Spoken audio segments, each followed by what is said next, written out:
Hey guys, Steve again. Now, I just showed you a video of how to zero out your blade, especially on your TS55 R saw. Now, especially you need to do that after you've changed your blade or had your blade sharpened, because when you sharpen it, there's always a slight bit that's taken off, and sometimes you just want the blade when you're coming to TS55 saw on the rail, you want a pretty accurate kind of cut. So either you want to just cut right through, just through it, or you want to trench it or whatever, but at least you're going to get a more accurate cut. So I've shown you that in the previous video, which is showing you how to zero out your blade. Now, I probably have the later model TS55 R saw. Now, one of the good things about this particular thing is the saw is there's a little adjustment screw which allows you to adjust the blade so it's absolutely 100% 90 degrees. I had a previous saw which I sold to a mate of mine, and I told him that the problems that I often had was trying to make sure it was always 100% 90 degrees, because I made some cabinets and I wasn't 100% happy with the cuts, because I kept thinking, well, I've got no way of really understanding how I can lock that saw into 90 degrees. And obviously Festool did too, because they they built this adjustment. But he was happy. I gave him a good deal, threw a few extras in, a few things and that, and so I don't think he's complaining. Although last time I saw him, he did complain, saying it's a bastard to bring it back to 90 degrees after doing 45 degrees. But I told him, look, there's nothing wrong with the saw. The saw works perfectly fine. That was the model previous to the model that I currently now have. And so I thought just to share how now I don't know whether this is the correct way or the not correct way, but it seems to work for me, is how I adjust my saw. And once it's adjusted, you pretty much, unless you're going to drop it or knock it or something like that, this is pretty much going to stay as it is with this new adjustment screw. Now I'll stop looking at my head and I'll flick the camera around, because I'm doing it on an iPhone, as I always do. Now, down here on the TS55 R saw, they've now got this little grub screw. See the little grub screw there? Yeah. Okay, well, as you can see, it hits on that rail, and of course you can see how it can go. That can go up or down, and therefore push the rail like so. They also have the -1 degree, where you can now pull the saw down to that -1 degree. Now, because I'm holding the camera, it's a bit difficult to try and describe how that happens, but I'm sure you do. So, first of all, you unlock your screws on either side of the saw, which is the knobs. Now, what I've done is I've unscrewed the face, and by unscrewing the face, I can get to the blade. Now, things you've got to be careful of is this little spring, which comes out of here, and I'll show you how to put that back again. That will pop out, so just make sure you do it on, say, a nice bit of paper or a bit of clean board, so you don't see that go flying anywhere. And these are the screws. Now, these are those little slotted Torx screws. I've got the little Festool kit over here, and I find it a ripper. And when you want to do something on Festool, it works great. So it's a matter of just unscrewing. There's 1, 2, 3, 4, 5 screws, and that's the shield. Here is your dust extraction hose. That just simply slips in. That simply just slips into here when you push your cover back on. So that's very easy. And often now and again, it's good to actually do this, because you get a bit of build-up of gunk around there of dust, and yeah, it's a good chance to clean the blade, clean around the blade and the housing. Now, getting back to where we started. Now, what I use a little Wixie gauge, because I find they're very, very good. So basically, I'm on a nice flat surface. I zero out my little Wixie gauge. So push the 0 button, see if I can do this without that silly little clips in the way, the one I just told you not to lose. So, okay. So I zero it out, so I've got 0.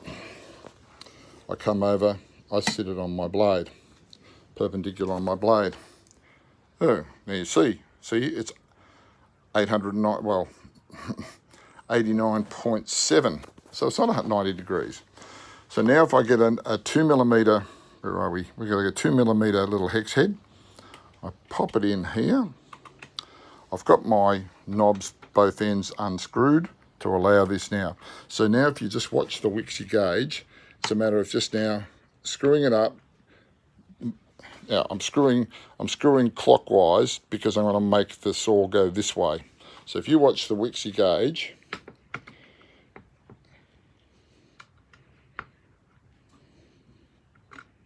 bang, 90 degrees.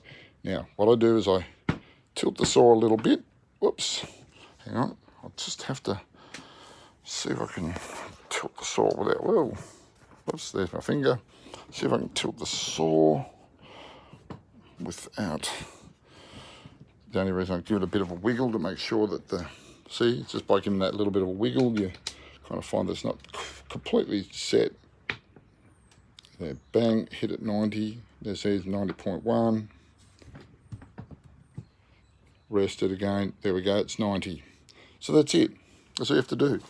Now because this screw here is actually into a plastic, oops, into a little plastic housing, it would tend to sort of lock the screw so it wouldn't come undone.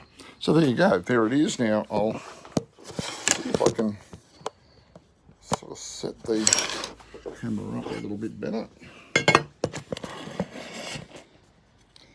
I'll turn it around a little bit. Whoopsie. Don't lose those screws and all those festool holes on my top, and I'm telling you to put it in a, whoops, there we go, there's the other one. Okay. Now, I'll turn it around a little bit. As you can see, now I can tilt it, bring it back, double check it, 90 degrees. Spot on.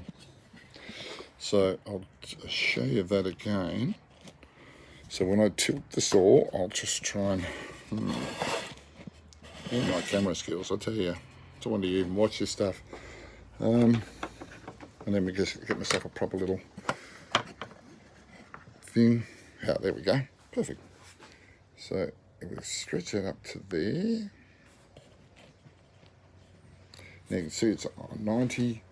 I tilt it so you can see the different degrees, and I'll double check to see that that should be on 30 degrees.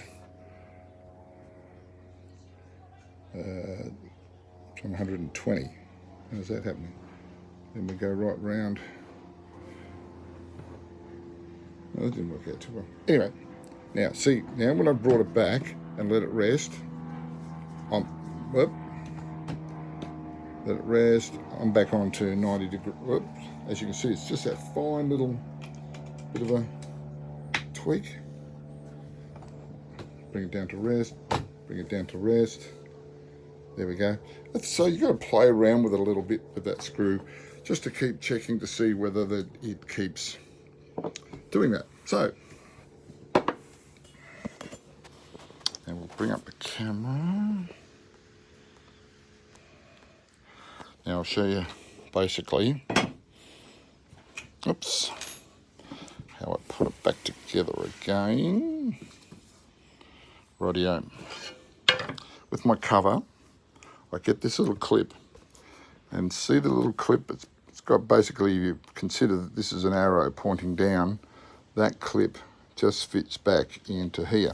Because what that does, that clip acts as a pressure against this. So as this pushes in like so, see how it sits in there? And that'll just push pressure against that. So that's the purpose of the little bugger. Pull it out, don't lose it, whatever you do. They're probably about 50 bucks, known Festool. Right, okay. So now it's just a matter of carefully placing all that back onto the front of the saw and screwing it up. Now I know that when I do 90, when I click it on, when the saw comes fully back, I know it's now at 90 degrees, where before it was 89.7, might not be much, but better to be absolutely 100% accurate.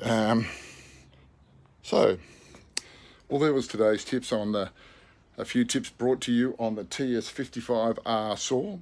I'm sure I'll think of something else to hassle you guys. Anyway, you might find it interesting, you might find it valuable. So have a nice day. And watch out, I've created myself a woodwearbysteveinnes.com website. So when you're feeling like you can't make anything anymore and you want to be a hero and you want to make your wife or your friend or that happy, you can buy mine and say that you did it.